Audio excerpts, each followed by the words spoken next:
नमस्कार, स्वागत है आप सभी का गणेश एस्ट्रो हेल्प में। मैं हूं आपके साथ डॉक्टर दिलीप और बहुत बहुत स्वागत करता हूं आपका ज्योतिष के इस प्रोग्राम में। इस विशेष प्रोग्राम में आज हम बात करने वाले हैं एक महत्वपूर्ण परिवर्तन की। गुरुदेव बृहस्पति आपके लग्न के स्वामी, आपके राशि के स्वामी वक्री होने जा रहे हैं। वक्री का मतलब होता है उल्टा, वक्री का मतलब होता है जो सीधा ना हो, वक्रीय रेखाएं, कर्व्ड लाइन, आपने सुना होगा, पढ़ा होगा। एक दूसरा वक्री का मतलब है रेट्रोग्रेड, पीछे जाना, वापस जाना। वास्तव में कोई भी ग्रह वापस नहीं जाता, ना पीछे जाता है, पर ऐसा दिखाई पड़ता है। ये ठीक उसी तरह से होता है कि जैसे कोई एक तेज स्पीड की ट्रेन हो और एक कम स्पीड की ट्रेन हो।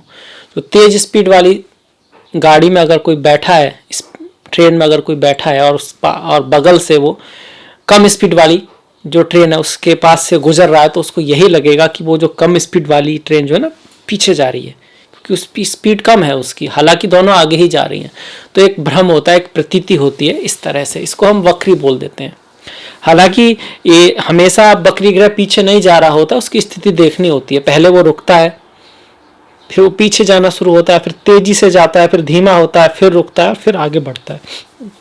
तो स्थितियां होती हैं, उनका भी ध्यान रखना होता है। पर अब गुरु वक्री हो रहे हैं जो आपके राशि के स्वामी हैं, लग्न के स्वामी हैं और तृतीय भाव में है। तो वक्री गुरु क्या लेकर आएगा, हम उसके बारे में बात करेंगे। और देखिए, इससे पहले हम वक्री गुरु के बारे में बात करें, थोड़ा गुरु के बारे में बात कर लेना जरूरी है। गुरु ज्ञान है, गुरु धर्म है, गुरु आपके पिताजी हैं कहीं ना कहीं, क्योंकि पिता माता वो भी आपके गुरु होते हैं। प्रथम गुरु तो माता ही होती हैं, या पिता भी हो सकते हैं किसी केस में। और गुरु धन समृद्धि, आपके बच्चे चिल्ड्रंस हैं, वो भी गुरु हैं। क्रिएटिविटी है, दूर की सोच है, मतलब एक व्यक्ति के पास दिमाग है, बुद्धि है, दूसरे के पास भी है, पर एक थोड़ा दूर की सोचता है और एक आज की सोचता है, तो वो गुरु हैं। गुरु सच्चा सुख की तरफ आपको ले जाते हैं। दो तरह के सुख होते हैं, होता है प्लेजर, मोमेंटरी, इंद्रियों का सुख, एक होती है खुशी, सेटिस्फैक्शन अंदर का, मोक्ष, शांति, तो वो गुरु हैं। गुरु अगर वक्री हो किसी की कुंडली में, तो ऐसा व्यक्ति आप कह सकते हैं आत्मदीपो भवा, अपना दीपक खुद बनता है, या लोग उसके पीछे चलते हैं, दूसरों को रास्ता दिखाने वाला बन सकता है। वो लकीर का फकीर नहीं होता है। कोई भी धर्म हो, कोई भी वो हो, वो ये नहीं कहता वो गलत है, पर वो ये जरूर कहता है कि मुझे अपना रास्ता खुद बनाना है, क्योंकि वो गलत भी हो सकता है, सही भी हो सकता है। और अपने एक्सपीरियंस से जो चीज़ें वो सीखता है अपने जीवन में, उनको फॉलो करना चाहता है, खुद की नज़र से चीज़ों को समझना चाहता है। ये थोड़ा संशय तो ज़रूर पैदा करेगा जब आप खुद ही सब चीज़ सीखेंगे, और उसमें कुछ गलती भी हो सकती है, क्योंकि कुछ चीज़ें हज़ारों साल के इतिहास में निकल के आती हैं हमारे पूर्वजों के द्वारा, तो वो सही भी हो सकती है। अच्छा, पहली नज़र में वो आपको लग सकता है कि ऐसा क्यों है, पर बहुत सालों बाद आपको समझ में आएगा कि हाँ ये इसलिए है। तो जो व्यक्ति सीधा भरोसा कर लेगा वो उसको तुरंत फ़ायदा तो उठा सकता है, पर जो भरोसा नहीं करेगा वो उसका कभी कभी नुकसान भी हो सकता है। पर दूसरी तरफ वो खुद एक नॉलेज जो प्राप्त करेगा उसकी और ही कोई बात होती है।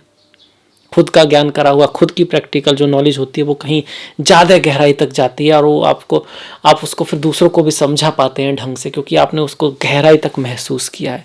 तो दोनों ही बातें आती हैं वक्री गुरु में। वक्री गुरु वाले जो लोग होते हैं नॉर्मली स्पिरिचुअल होते हैं, आध्यात्मिक होते हैं। ऐसा नहीं कि उनको धन पैसा ये सब चाहिए नहीं होता, पर इसके साथ साथ उनको कहीं ना कहीं आत्मिक सुख, संतोष, रियलिटी, स्पिरिचुअलिटी, आध्यात्मिकता में इंटरेस्ट रहता है, रुचि रहती है। वो एक अलग बात है कि वो किसी पंथ को ज़्यादा फॉलो नहीं करते। नॉर्मली ऐसा होता है, और वो ये समझते हैं कि हर पंथ में कहीं ना कहीं कुछ सत्य है, सत्य हर जगह है, पर कोई भी पंथ पूरी तरह सत्य नहीं है, उसमें कुछ ना कुछ मिक्सअप जरूर हुआ है। इसलिए वो किसी को भी पूर्णतः ना अपनाकर कहीं ना कहीं खुद समझना चाहते हैं, इस तरह का उनका नेचर होता है। दुनिया से थोड़ी अलग सोच होती है, इसी वजह से उनकी सभी बहुत लोगों से बनती नहीं है। उनकी नज़र देखने की दूसरी होती है, या फिर कह सकते हैं दूसरों की नज़र दूसरी होती है। इस तरह से आप किसी भी तरह कह लें, मन के अच्छे होते हैं। संतान वक्री गुरु संतान के मामले में अच्छा रहता है। किसी की कुंडली में अगर वक्री गुरु है तो संतान प्राप्ति के लिए एक पॉजिटिव चीज है कि अक्सर उनको संतान प्राप्ति अवश्य होती है, ऐसा कहा गया है।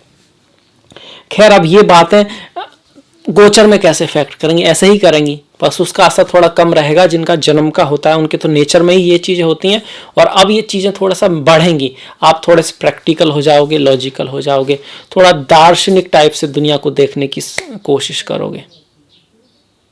एकदम बातों को मान नहीं लोगे। किसी ने कहा, आपने मान लिया, आप थोड़ा सा उस चीज़ को जानना पहचानना चाहोगे, थोड़े से आंतरिक हो जाओगे, थोड़ा सा अपने बारे में सोचोगे, थोड़ा आत्ममंथन का समय होगा ये। इसी के साथ साथ ये समय है भी अच्छा इस चीज़ के लिए, अवलोकन का, आत्ममंथन का। अवलोकन का मतलब आप जो करते आ रहे हैं उसी को देखना कि उसमें गलती क्या है। नए काम करने की बजाय जो काम है उसी के लिए क्या करें, उसको बढ़ाने के लिए, सही करने के लिए। क्या ऐसा है कि वही काम कोई दूसरा कर रहा है तो उसका तो चल रहा है, मेरा नहीं चल रहा है, बल्कि काम तो एक ही है। काम अगर खराब होता तो उसका कैसे चलता, मेरा क्यों नहीं। इसका मतलब रास्ते में ही कुछ है, कहीं ना कहीं यहीं कुछ ठीक करना है, तो उसके लिए समय अच्छा। एकदम नई चीज करने के लिए यहाँ बहुत ज्यादा अच्छा समय नहीं है। गुरु चूंकि आपके लग्न के स्वामी है तो चीजें थोड़ा, वक्री का मतलब टेढ़ा मेढ़ा, आसानी से नहीं होंगी, थोड़ा सा हार्डशिप तो रहेगी, थोड़ी मेहनत ज्यादा होगी, चीजें एक बार में ना होकर 2-3 बार में होंगी।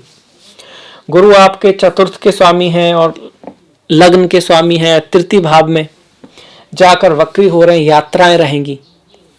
अपने घर से दूर जाने का मन करेगा, जा भी सकते हैं अब, डिपेंडिंग अपॉन लॉकडाउन, क्योंकि अगर लॉकडाउन है तो आप कैसे जाएंगे। पर हाँ, कहीं ना कहीं ये रहेगा कि भाई दूर जाने का मन हो। माता के साथ थोड़ा सा मिसअंडरस्टैंडिंग हो सकती है, या उनके पॉइंट ऑफ व्यू को आपको समझने में दिक्कत आ सकती है, आपका पॉइंट ऑफ व्यू माता को समझने में थोड़ी दिक्कत आ सकती है, इस तरह का रहेगा। छोटे भाई, पड़ोसी, उनके साथ रिश्तों में थोड़ा सा मिसअंडरस्टैंडिंग यहाँ पे होगी, और बड़े भाई के साथ भी, क्योंकि बड़े भाई की तो कारक ही गुरु हैं। इसलिए गुरुओं के साथ, टीचर्स के साथ एजुकेशन में मेहनत ज़्यादा करनी होगी। अब इतनी आसानी से रिजल्ट नहीं आएगा, मतलब कि थोड़ा ज़्यादा आप मेहनत करेंगे, ट्राई करेंगे, एक चीज़ को 2 बार करेंगे तब रिजल्ट निकल कर आएगा। ऐसा नहीं है कि नहीं आएगा, थोड़ा सा मेहनत ज़्यादा होगी। कारण क्या है कि वक्री ग्रह एक शक्तिशाली, आप समझ लीजिए कोई पहलवान है, बहुत शक्तिशाली है, तो बड़ा है, ताकतवर तो है, और भाग रहा है आगे की तरफ, स्टेमिना बहुत है, पर पीछे देख रहा है। तो ऐसे में थोड़ा देखिए, शक्ति है तो आगे बढ़ने के चांस भी बहुत ज्यादा है, पर पीछे देख रहा है तो गिरने के चांस भी है, तो संभल के चलने का समय होता है। इस तरह से आप समझ सकते हैं एग्जाम्पल से कि बहुत शक्तिशाली है, स्ट्रांग है, आगे भाग सकता है, पर देख पीछे रहा है, क्योंकि रेट्रो का मतलब पीछे कार्मिक बैगेज रहता है काफी। वैसे तो सारे ग्रह आपके कर्मों का ही रिजल्ट है, आप ऐसे नहीं कह सकते कि बकरी ग्रह तो कार्मिक है, दूसरे नहीं है, तो सभी कार्मिक, सभी पूर्व जन्म के कर्मों को कहीं ना कहीं दिखा रहे हैं। पर यहाँ थोड़ा सॉलिड डेस्टिनी होती है। डेस्टिनी भी 2-3 तरह की है, एक जो आइस की तरह हो, सॉलिड हो, जिसको बदलना लगभग नामुमकिन हो। दूसरी पानी की तरह है, उसको भी बदलना मुश्किल है। आप पानी को आप इतने आसानी से आप उसको उड़ा नहीं सकते, पानी को भी वो इधर उधर जाएगा पर फिर अपनी जगह आ जाएगा। पर हाँ, बहुत पुरुषार्थ से उसको बदला जा सकता है। और तीसरी जो सिंपली बदली जा सकती है, हवा की तरह मान लीजिए, थोड़ा सा कर्म सही रास्ते से करने की जरूरत है, थोड़े दिन लगातार मेहनत करने की, थोड़ा अपने ऊपर कंट्रोल आने की जरूरत है। ऐसा ना हो कि गुस्सा आपको कंट्रोल कर रहा हो, प्रेम आपको कंट्रोल कर रहा हो, लालच आपको कंट्रोल कर रहा हो। ऐसा ना हो कि आप अपनी इंद्रियों के दास हो, तब तो इनमें से तीनों में से किसी को आप नहीं बदल पाएंगे, जो है वही होता रहेगा। पर अगर इसका उल्टा है, आप इनको कंट्रोल कर रहे हैं, आप गुस्से के कंट्रोल में नहीं है, गुस्सा आपके कंट्रोल में है, तो पहली 2 को आसानी से आप बदल सकते हैं, तीसरे को मुश्किल है। तीसरे को वो शक्तिशाली होनी होती है, बोलते हैं ना होनी बहुत बलवान होती है, तो वो तीसरी होनी की बात कर रहे होते हैं। तो खैर, आपके 120 दिन गुरु वक्री रहने वाले हैं, लग्न का स्वामी। ऐसे में सोच समझ के निर्णय लें। किसी से भी बहस या बात करते वक्त मुंह से थोड़ा ध्यान रखें, ऐसी बातें निकल सकती हैं जो लोगों के कम समझ में आए, या उसको ना समझने की वजह से वो थोड़ा सा आपसे दूर हो सकते हैं। आपके अंदर थोड़ा सा सलाह देने की आदत रह सकती है इन समय में। आप कुछ समझाना चाहेंगे दूसरे को, हालांकि आप उसके भलाई के लिए ज्ञान बांटना चाहेंगे, उसको बताना चाहेंगे, पर ज़रूरत नहीं है। जब तक आप उसकी योग्यता नहीं समझ लेते, उसको बताने का कोई मतलब भी नहीं है। आप जिसे ABCD ना आती हो, आप पूरी स्पेलिंग और ग्रामर के रूल बताएं और फिर कहें यार इसको तो मतलब कुछ समझ में नहीं आ रहा है, आएगा भी नहीं, तो उसको अभी वो वहाँ तक पहुँचा नहीं है, तो उस पर आप टाइम वेस्ट ना करें, पहले पात्रता देखें। इसीलिए गुरु लोग जो होते थे हर किसी को ज्ञान नहीं देते थे। ऐसा नहीं कि वो देना नहीं चाहते थे, वो जानते थे कि अगर हम दे भी देंगे तो उसका जो उपयोग है वो हो नहीं पाएगा, ये कारण था। अब आपकी कुंडली के लिए बात करें तो देखिए, लग्न का स्वामी तृतीय भाव में, चतुर्थ का स्वामी तृतीय भाव में। यात्राओं को बढ़ाएगा, भाग दौड़ को बढ़ाएगा, पराक्रम को बढ़ाएगा, आलस्य आ सकता है। देखिए, आलस्य बुरी बला है, इससे इंसान दूर ही भला है। आलस्य बहुत बुरी चीज है और हर किसी के अंदर आलस्य होता है। देखिए, हर किसी को सब सुबह होती है, सोने का मन करता है, दौड़ने का मन नहीं करता, जॉगिंग का मन नहीं करता, एक बार को तो यही करता है सो जाओ। पर वास्तव में तो वो सभी को पता है अच्छा नहीं है, जॉगिंग करना ही अच्छा है। और फिर हम ये सोचते हैं आज करे तो कल कर, कल करे सो परसों, बहुरे कबहू कर लीजिए उम्र पड़ी है बरसों। मतलब आज जॉगिंग नहीं जाएंगे, कल चले जाएंगे। अभी तो ठंड का मौसम है, तो फिर ठंड के बाद थोड़ा जब गर्म होगा तब जाएंगे। फिर कहेंगे यार गर्मी में तो वैसे ही पसीना आता है। फिर बारिश आ गई तो बारिश में तो वैसे गंदे हो जाते हैं कपड़े। तो ऐसे करते करते कभी कभी तो सालों निकल जाती हैं। तो सिर्फ जॉगिंग की बात नहीं है, हर चीज की है। तो उसको जरा गहराई से समझना होगा कि हमारा मन कैसे हमारे साथ खेल खेलता है और हमको ये दिखा के कि ये सही है, गलत चीज में डाल देता है। मन से बड़ा बहरूपी ना कोई, पल पल रचता स्वांग निराले, मन के बहकावे में ना आमन, राह भुलाए भ्रम में डाले। तो उसको समझना होगा। ये कार्मिक रेमेडी है, ये प्रैक्टिकल रेमेडी है, ज्ञान है ये। गुरु की रेमेडी तो ज्ञान ही होता है। इसके अलावा अपने गुरुओं की इज्जत करना, माता पिता भी आपके गुरु हैं, आपसे बड़े, अच्छी बुक्स पढ़ना, गुरु या भगवान श्री नारायण या भगवान भोलेनाथ के मंत्रों का जाप करना, वो भी है इसका अच्छा असर लेने के लिए।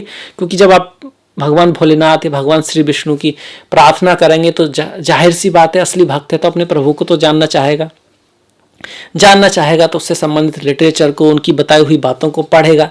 सिर्फ पढ़ेगा नहीं, उनको जीवन में भी उतारेगा, और उनको जीवन में उतारेगा तो फिर इन द एंड वो भी कर्म के रास्ते पे चलेगा ही चलेगा। खैर, अब यहां से हम गुरु की दृष्टियों की बात करें तो गुरु की 5वीं दृष्टि सप्तम पर, नवम पर और आपके एकादश भाव पर रहेगी। वो है पहले से ही, अब थोड़ी सी वक्री है तो क्या होगा, शादी विवाह के लिए अच्छा है। पर यहाँ पर चूंकि वक्री है तो थोड़ा सा चीजें थोड़ा देर से हो सकती हैं रिलेशनशिप में। मतलब थोड़ा सा बुरा नहीं है, थोड़ा सा कार्मिक, थोड़ा सा खटपट हो सकती है। और कहीं ना कहीं पुराने रिश्तों को बढ़ाएगा, पुराने दोस्तों को लाइफ में लाएगा, पुरानी प्रेयसी या प्रेमिका या प्रेमी आपके लाइफ में, या फ्रेंड या दोस्त आ सकता है पुराना कोई। अगर आप छोटे हैं तो पुरानी सहेली या पुराना दोस्त। अगर आपकी एज ज़्यादा है तब भी, जरूरी नहीं है कि सबकी शादी होगी, पर कहीं ना कहीं रिलेशनशिप में कुछ पुराने दोस्तों को लाने की यहाँ पर है। व्यापार के क्षेत्र में पुराना पार्टनर आपका कोई आ सकता है। नवम पर दृष्टि है तो आपका ज्ञान के प्रति रुचि रहेगी। आप किसी ट्रेडिशनल नॉलेज, स्पिरिचुअलिटी, अध्यात्म की तरफ ध्यान जा सकता है। कोई ऐसी जगह, धार्मिक जगह जिसको आप बहुत समय से जाने की सोच रहे थे, वहां जाने का प्लान बन सकता है। और बड़े भाई के साथ रिश्तों में सुधार आएगा कहीं ना कहीं, और लाभ आपको हो सकता है। बड़े भाई सीनियर से आपको लाभ हो सकता है। और आपका कोई सपना भी सच हो सकता है ऐसे में, जो आप पहले से सोच रहे, चाहे वो शादी का हो या घर में नन्ही परी या छोटे बच्चे के आने का हो, उसके मामले में अच्छा है। पर एक बात है कि जब गुरु वक्री हुए हैं तो वो कहीं ना कहीं धन को भी दिखा रहे हैं, और आपको कह सकते हैं जमीन जायदाद से लाभ को दिखा रहे हैं। घर में कुछ पैसे का सोर्स बढ़ सकता है, कार्य बढ़ेगा, रेस्पॉन्सिबिलिटी बढ़ेगी, ट्रांसफर आदि हो सकता है। पर जो जगह मिलेगी वो अच्छी हो सकती है, पर रेस्पॉन्सिबिलिटी काफ़ी होगी, काम बहुत ज़्यादा होगा। और लड़ाई झगड़े से बचना है। आप अपने अच्छी चीज़ों पे कुछ खर्च कर सकते हैं, दान पुण्य पे कुछ खर्च कर सकते हैं, आप किसी को पैसा वगैरह दे सकते हैं, इस तरह का चांसेज है। हेल्प कर सकते हैं लोगों की, और करना भी चाहिए। जितना आप कमाते हैं उसका थोड़ा सा % आपको हमेशा हेल्प में करना चाहिए। और वो कोई बड़प्पन नहीं है, क्योंकि उसी ने दिया है तो हम उसको तो क्या देंगे। पर हाँ, थोड़ा बहुत हेल्प तो हम कर ही सकते हैं अपने कर्तव्य के रूप में। तो ये तो रहा गुरु की दृष्टियों का।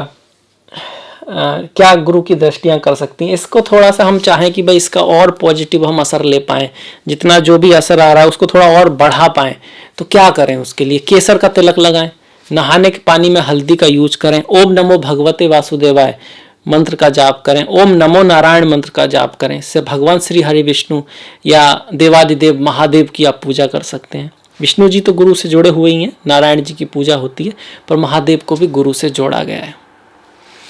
इसके साथ साथ स्वयं आपके कोई टीचर हैं, गुरु हैं, उनके प्रति इज्जत, उनके प्रति सम्मान, उनको कोई गिफ्ट देना, ये भी अच्छा है। अब गुरु में सिर्फ टीचर नहीं आते, आपके माता पिता भी आते हैं, आपके प्रथम गुरु, बड़े भाई जो हैं आपके, वो भी आपके गुरु में आते हैं। तो उनके साथ संबंधों में मधुरता बना के रखें, तो गुरु थोड़ा अच्छा फल आप ले पाएंगे। इसके साथ सीधा सीधा गुरु के मंत्रों का जाप भी आप कर सकते हैं। ओम ग्राम ग्रीम ग्रोम सह गुरुवे नमः।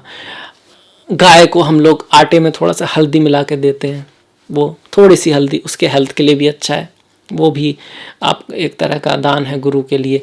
पक्का केला, मतलब कच्चा ना हो, उसका जो लोग ब्राह्मण हैं उनको आप खिला सकते हैं।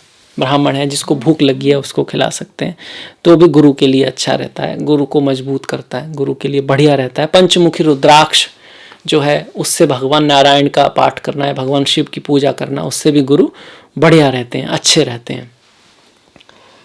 तो ये था मेरी तरफ से क्या परिणाम होगा। देखिए, अगर आपकी एज ज़्यादा है, आपको डायबिटीज़ है और आपको थायराइड है, इस तरह की लीवर से संबंधित कुछ डिजीज़ है, तो थोड़ा ख्याल रखना होगा आपको, अगर है तो, क्योंकि वो थोड़ा जब वक्री गुरु होते हैं तो उसको बढ़ा सकते हैं। इतना आपको बस ध्यान रखना है।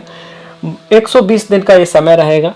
गुरु थोड़ा कभी कभी संशय भी दिलाते हैं, मन में संशय, विचारों में ना जब वक्री रहते हैं थोड़ा संशय, क्या करें क्या ना करें। एक्चुअली क्योंकि आप किसी पैटर्न को फॉलो नहीं करना चाहते, आप अपनी एक थॉट्स बनाना चाहते हैं, आप अपने ज्ञान के आधार पर किसी चीज़ पे सोचना चाहते हैं, तो वो संशय तो बनता ही है उसमें। ऐसे में कई बार लोग अपॉर्चुनिटी मिस कर देते हैं, क्योंकि संशय में वो उसको समझ नहीं पाते। ये इसका नेगेटिव पहलू हुआ। दूसरा ये हुआ कि जो बुद्धिमान लोग होते हैं वो हमेशा संशय में रहते ही हैं, क्योंकि वो उनके पास बहुत सारे क्वेश्चंस होते हैं। क्वेश्चन होता है तो संशय होता है, संशय होता है तो व्यक्ति की सोच होती है, और सोच होती है तो वो कुछ नया सीखता है, आउट ऑफ बॉक्स थिंकिंग जाती है। तो दोनों ही तरह के पहलू यहाँ पर आपको रहेंगे। ओवरऑल मैं कहूँगा समय अध्यात्म के लिए ग्रेट है, पढ़ाई लिखाई के लिए ग्रेट है, कुछ सीखने के लिए बढ़िया है। मेहनत तो ज़रूर करनी होगी, पुरानी चीज़ों को ही बेहतर संवारने के लिए अच्छा है। रिश्तों के मामले में भी ठीक है, पर कोई एकदम से बहुत बड़ी नई चीज़ की बिजनेस से जॉब में आ जाएं, ऐसा करने के लिए अच्छा नहीं है। या फिर कपड़े के बिजनेस से आप सीधा कंस्ट्रक्शन के बिजनेस में कूद जाएं, उसके लिए ठीक नहीं है। हाँ, आप कपड़े के बिजनेस में हैं और उससे संबंधित आपको कुछ इंस्ट्रूमेंट या कुछ चीज़ें सीखनी है या नई या सुधार करना है, तो वो आप कर सकते हैं। ऐसा नहीं है कुछ भी नया नहीं करना है, इस तरह से समझिएगा। तो ये था मेरी तरफ से धनु राशि के लिए वक्री गुरु का रिजल्ट, जो 20 जून से 18 अक्टूबर करीब 120 दिन और आप कह सकते हैं कि 4 महीने जो है रहने वाला है। तो अगर आपको पसंद आया, अच्छा लगा है, तो प्लीज़ लाइक कीजिएगा, सब्सक्राइब कीजिएगा, घंटी वाला बटन दबाना मत भूलिएगा। आपका सहयोग बहुत महत्वपूर्ण है, अपना सहयोग इसी तरह बना के रखिएगा। अब मैं आपसे विदा लूँगा, मिलेंगे नेक्स्ट वीडियो में। तब तक अपना ख्याल रखें, अपनों का ख्याल रखें, सभी का ख्याल रखें। नमस्कार।